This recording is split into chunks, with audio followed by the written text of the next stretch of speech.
The next question, I think probably I'll ask this question to Sharad. What is the future of internet?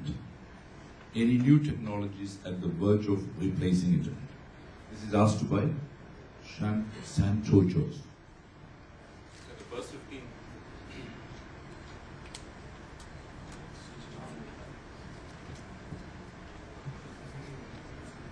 Yeah, in the first 15 years of internet, mid-90s to 2000, there was very little business impact of the internet. The new internet is mobile. I mean, if you just see the last quarter's results, think of the companies that have been humbled by mobile use of, on the internet. First company that's been humbled by this, whose shares have fallen, is Google. The second company that's been humbled by this, whose shares have fallen, is Intel. Right? The third company that's been humbled and whose shares have fallen is Microsoft, right? So when big companies who benefited from the first wave of internet are being humbled by mobile, that's where the future is. Now, having said that, a deeper answer would be that, and I want to mention this in the context of India because we tend to talk about consumer startups all the time. But I just want to share with you that there are deep problems on the infrastructure side that need to be solved. There are infrastructure bandwidth problems. No matter what you do, bandwidth will remain in short supply. In education, for example, there's a very interesting company which is out of Bhopal, believe it or not, called AurusNet, which is changing the lecture capture solution because they are able to make it work in low bandwidth environments like in India, and therefore they're finding markets for their solution everywhere else in the world. So bandwidth remains an infrastructure problem that needs to be solved. Voice and voice recognition, I think in Oz, what they are doing with SMS, the next logical step will be when people won't have to even send an SMS because the phone will recognize what you are telling the phone and will convert it into something and take it forward. So that's the infrastructure problem that needs to be solved. There is clearly video. Video is going to be the dominant content. Today is about 60%. In the future will be 90%. And there's lots of infrastructure issues around video to be solved. Recently, we have just solved the problems to do with storage. And believe it or not, one of the companies that Red Hat bought recently called Gluster was an Indian company, right? One of the companies that is soon going to have a transaction, I hope, because I'm an investor in that company, is Dhruva, is a storage company again out of Pune. And so, you are, and I could go on because there are a number of companies that are solving infrastructure related problems that are not sexy. My father doesn't know what Cisco does, for example. And, he doesn't know what Dhruva does because it's difficult for him to understand. But the companies, thankfully, are doing that too. So let's keep that pathway open as we move forward. Yes, the next question, I don't think it's a question and answer. It says,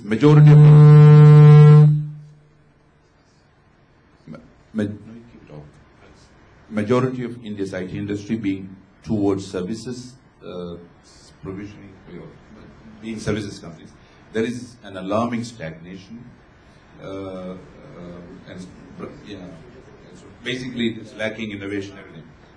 So the question is, how can innovation R&D culture be, created in the young minds? But that is precisely what all the speakers are talking about. That is precisely what TIE is trying to do. That's precisely what innovation and entrepreneurship workshops are.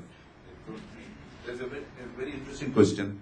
Innovation and entrepreneurship in IT industry, is it only meant for software? What about the Indian hardware industry? Question is from Jyoti and to Ganesh. The Indian hardware industry doesn't exist. Today, we have close to $20 billion of hardware. 95% of it is imported, right? Dell is one of the very few companies which makes computers, but even today, 95% of the components are imported.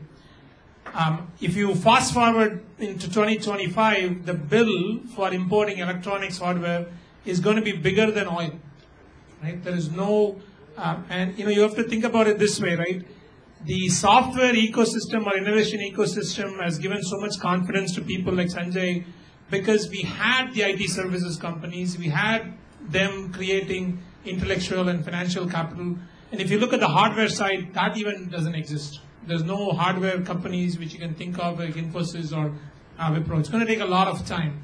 The secret sauce is if we drive domestic demand, if there are more users of technology, if there are more users of computers and phones, companies like Dell will be forced to set up factories here. It will start with assembly plants. But when we set this up, there is going to be component manufacturers who will come, who are now setting up plants in Indonesia and Vietnam. They're going to come and set it up in India, and that will drive innovation when we try to build a domestic supply chain. For the right reasons, not because the tariffs are high or the taxes are high and we prevent things from coming into India. We do this because the demand is very high. We are at the same stage where software industry was in 1980s. I think it is just at the infancy stage. So we have a long way to go. I don't think I can give one example of hardware innovation which has been coming out of India because the ecosystem doesn't exist. So don't blame the IT companies. They are the reasons why Sanjay and Ravinder are successful today. They got to build the ecosystem. The next question from Franklin. This is the question about, can you advise from where I can get a capital of about 2 to 3 lakhs, not full project fund? And he also has a comment to say, try to avoid political parties in planned Tycoon venture fund. Whatever it means. Yeah. So, this is not the person who asked the question did not indicate anybody can answer. So I can actually say from TiE's point of view, TiE Kerala, we are creating as part of the Tycoon Kerala 2012. The charter members are all pulling in 1 lakh rupees each. So we will probably create a fund of about say 40 to 50 lakhs and we can contribute more, which will be used for such purposes. We thought of so many ways in which we can do this, but if you bring in government, we can only get as a grant, otherwise it will become a problem because it has to be transparency, all kinds of issues will be there. So there will be some sort of an answer to this, and at least the TiE Kerala chapter members have already contributed to this cause, and we will be able to work on this. Next one is to Sharad or Natarajan. So the question is this. Vivek Chandrasekhar is the person who is asking the question. I represent an Indian software product company in CRM space. What is the best go-to-market strategy for an Indian product company? Do you think we should go global from day one or explore local markets first? This is an answer that will take 2 days. And those 2 days are November 7th and November 8th. The reason for that is that we do the product conclave, which I don't know how many of you know about the NASSCOM product conclave. It's a completely volunteer-led effort. It is by product entrepreneurs for product entrepreneurs. And every year's agenda is shaped by what we don't do. And this year we don't have much emphasis on tech and on all of that. The whole focus is on go-to-market, product positioning, building your business, because as Natarajan pointed out, those are the weak areas for our product entrepreneurs. So if you want to hear about this, there'll be world-class speakers, there to give you gyan on this. There'll be, of course, VCs. There'll be people who've been successful entrepreneurs. So that's the place to come and hear the answer. The next question to Deepak and Sanjay. This is from, I can't read the first name, George. How to use in tourism product? How can you use your technology for promoting tourism product to sell through mobile applications? So for the tourism part, I think the GPS and all would be interesting, like on the location based some apps which can be created.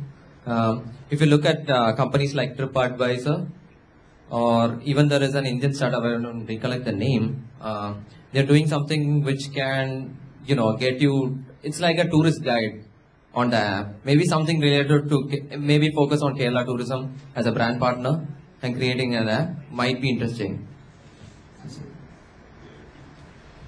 Thank you, Deepak. The next question is an interesting question. With all the changes which the panelists have talked about, the person is asking, shouldn't you change the way in which NASSCOM as a trade body is functioning? Shouldn't you restructure NASSCOM to support the changed industry focus and outlook and priority? So this is generally meant to the NASSCOM board members. But I can actually say quickly that this has been felt by the NASSCOM board. There has been a subcommittee formed, and Ganesh is a member of that subcommittee. I think, I don't know whether Sharad is a member. And we have the debriefing of their finding on 17th of December in Delhi. Narayana Murthy is the chair of that. So that is being addressed at the moment. The next question is to Sharad. Your advice to SaaS new product development company in explaining leveraging low middle income countries. Your advice to SaaS new product development companies leveraging Middle East. You know, again, I think this is it's hard to give a soundbite from this that will be meaningful. You know, either we can take it offline, or perhaps this is again the kind of topic that is being addressed at the product conclave. So I would encourage you to be there. Ganesh, this question to you: any guideline that you can give for registering patents? I have a nice patent lawyer I can recommend. He lives very close. There are enough resources you can find. My suggestion is, when I joined Dell, when I came up with this idea, this was simply an idea to find out what customers are doing on their client machines and letting the system backend know. I didn't know that it was patentable, but we just went through the process. Our PG guys liked it, and it takes a long time. It takes 2-3 years. So you file an invention disclosure, and then you file a patent, and it's patent pending, and it's finally awarded. It's not an expensive process, but it's a rigorous process you have to go through and wait. But it's worth going through it. The one we did in our R&D center is we created a culture that anything people have an idea, whether they've implemented or not implemented, is collected as ideas. From that ideas, there is a board which sits through among peers of employees, and they filter all that and come to saying this 10% is worth an invention disclosure, and immediately a big monetary reward is given to the person. And from the invention disclosures, we have a panel of global people who filter it out and say which is patent worthy, and we file them. And then once we file them, it takes 2 years to get it. But the thing is, you got to keep the funnel really, really wide at the top, which is bring every ideas and see whether it can turn to an invention disclosure. The next question to Sanjay and Deepak. What do you look for in young engineers? Marks, ideas, what skills? So, I'll take that. It's certainly not marks. You know, we've in fact, we're starting this big contest where the, so what does a kid want in college? He wants a bike, so we're starting a big contest where the prize is a Harley Davidson bike. And it's not got to be definitely based on marks. I think what I see, it's very hard to kind of ask what you look for, because if you've seen Deepak from the days I've seen him, English okay, he cannot actually put 4 words of English together and have a meaningful conversation. You need fire in the belly. It just is fire in your belly. I see it like this. It's kind of, you see, we're all the underdogs. If you are especially a young guy, you are the underdog. And,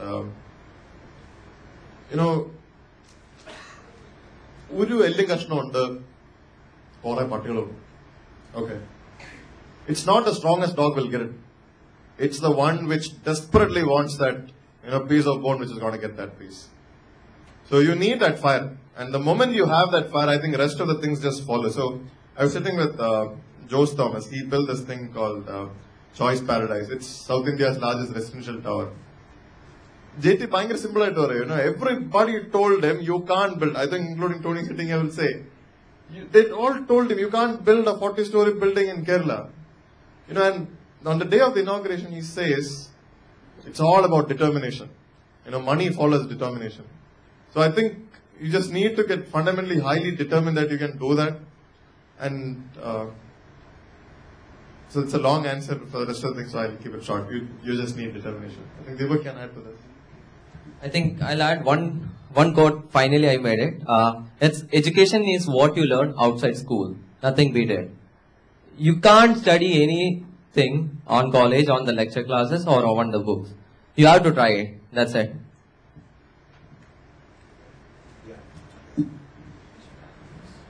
You know, I think there is disintermediation of colleges that is going to happen. I think you can see the angst amongst the youngsters.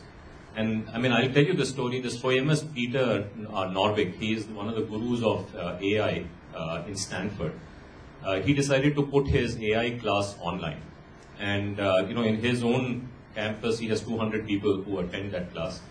But online, you know, he got 20,000, then 30,000, then finally 160,000.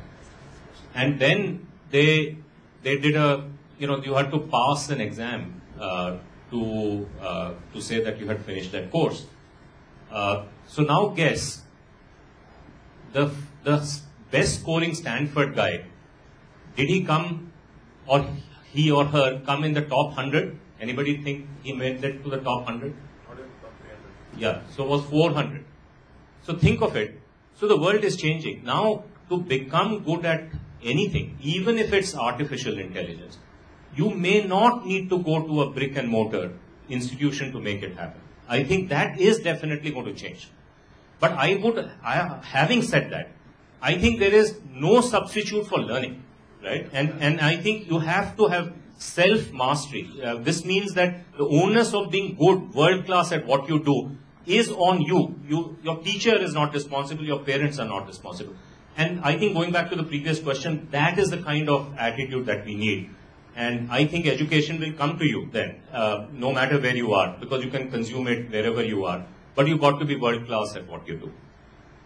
Now, my daughter is sitting here, so I don't want her to get the idea that she can drop out of college and start a company, or school for that matter. You know, Michael Dell is the biggest, most successful dropout in the world, right? And he gets asked this question, what do you regret the most? What would you change? Not in public forums where he's just saying the truth. What he said, you know, even private thing is, you know, I really regret not finishing my college. You know, the thing is, the education may not be perfect, but education and attending college gives you friends who will join your startup without without work for 2 years since you become successful. It teaches you how to work in a team, how to make people listen to you. I think education is extremely critical. So don't get the ideas you can drop out and become Sanjay over a day. It's not going to happen. I have one more question, but before that, I also would like to give that. I think what Sanjay has been talking about, if I understand correctly, is about the way in which learning is imparted in our setup. I think learning is fundamental, and universities are supposed to create knowledge and convey knowledge. And we do have a lot of limitations because of the demand supply. Again, 1.2 billion people, so where do you actually start and where do you finish? So I think nobody should be sitting with a view that without learning you will make a difference to the world. You have to learn, and you have to really look at what is the best way of learning. And we have more entrepreneurs in the world who are more successful and wealth creators who have successfully completed their education in whatever mode. So I think it is very, very important for us to draw the line. I think the ineffectiveness of our systems is what I would say that what Sanjay has mentioned is actually leading to. And that's what we should lead to. So the next question is for Arvind. The question asks what methodology we should adopt to share content on mobiles. Should we develop applications, apps, or should there be a tie-up with mobile operators? How do we get all of the mobile players? So that's a long answer, but I'll keep it very short. So it's pretty much what we have done. I think the startup parallels what Geodesic has done in their application. So dealing with operators definitely makes sense, but I think in terms of the applications, in terms of the entrepreneurship, with all app stores happening all over the world and all over India, it's easier to go market it properly and do it yourself and make sure that the app quality is most important and should address the problem. And in terms of tie-ups, it can depend. So if you're doing content, you can go talk to NDTV, you can talk to, there's so many companies that I'm also meeting next week in Bangalore, Mumbai, who have started their own streaming radio companies out of the mobiles.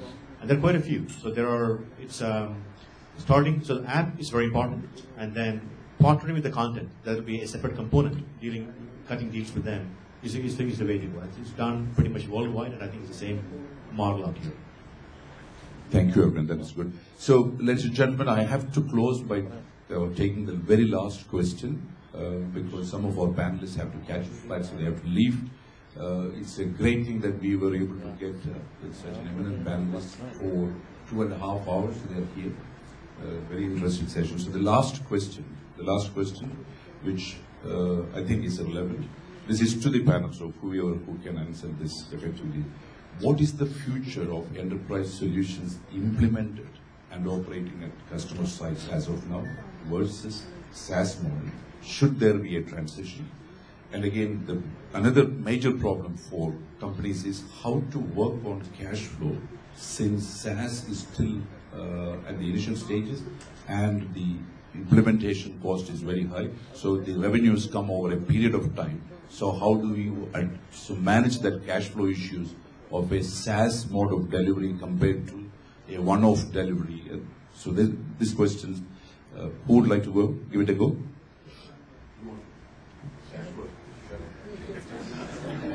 I'll answer the first part, maybe you can answer the second. The question, as I understood, was what happens to legacy systems? Will they stay or will they go?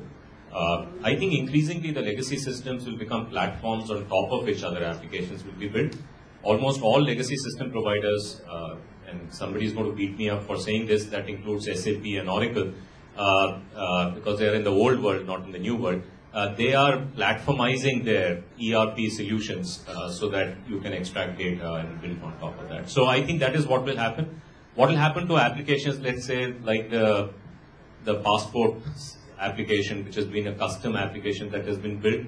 I think so much has been invested in applications like this, they're not going to go away in a hurry. And that's not just true for India, that's true worldwide. I mean, airline systems are like that. I bought a camera for my daughter last week in New York from B&H, which is a famous store. And I discovered that the terminal, the software that they're using is still command line on the other side. So because it's too expensive to change it, they're invested in it, they're not going to change it. So the real opportunity is going to come in new white spaces rather than displacement of what's already in place. And actually, I think in some sense, VK is most competent to answer this because you live in that world from an airline perspective. So your thoughts and then. Actually, in reality, if you look at the enterprise software that we actually refer to and the SaaS mode of delivery, as well as the cloud, one of the reasons why suppliers actually do a certain mode of, these are different modes of delivery. How do you deliver the service to the customer? And the reason why some of the customers still insist, for instance, we have an incident where we are replatforming Lufthansa Cargo's entire cargo and logistics platform. It's a huge project, 30 years after they are replacing it, and it is still enterprise mode. In the sense, they want it that way.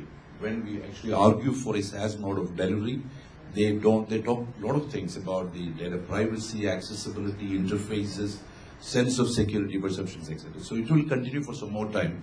But in reality, in future, even hardware is going to be a service. So it is going to go in that direction. It's just only a matter of time. And some of the big enterprise software companies will platform it like what you said. So this is an issue. And when I push it internally within IBS, there's a lot of resistance for the same cash flow revenue generation part of it.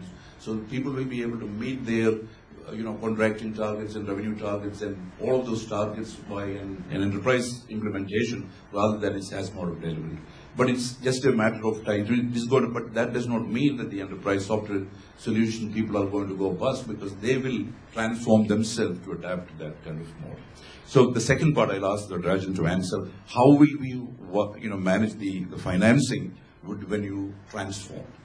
So I think it is not how you manage financing. I think when you shift from enterprise software model to a SaaS model, you are changing your own revenue model, right? Your delivery model.